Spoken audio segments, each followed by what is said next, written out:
let it bang, bang.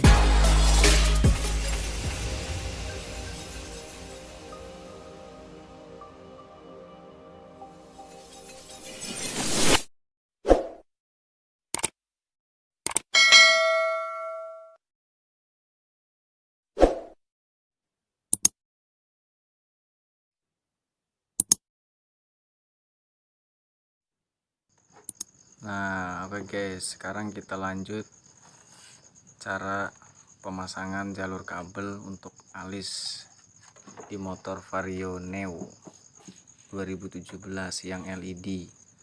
Lanjut yuk. Nah, di sini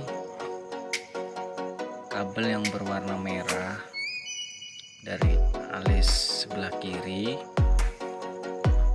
Nah, yang ini kabel alis yang sebelah kanan warna merah.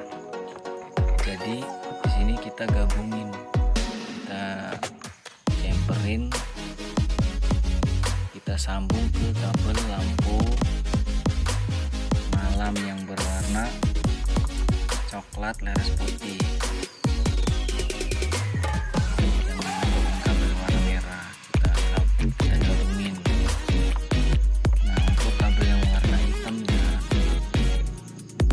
Kita gabungin lagi guys, kita gabungin,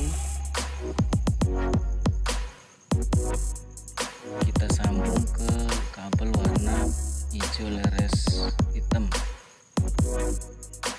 sama lari ke lampu malam.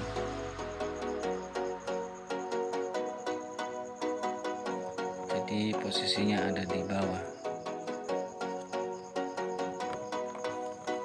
Yang atas ada jalur kabel 2, yang bawah ada jalur kabel 3. Jadi yang kita pakai cuman kabel coklat leres putih sama hijau leres hitam. Nah, untuk kabel sennya kita sambungin ke warna oranye untuk sebelah sen kiri, untuk sen sebelah kanan kita pasang di kabel sen yang sebelah kanan, yang oranye sebelah kiri, yang ini sebelah kanan. Nah, super. Jadi gitu guys cara pemasangan kabel alis di motor vario neo 125 yang LED. Silakan mencoba ya guys. Oke, kita coba.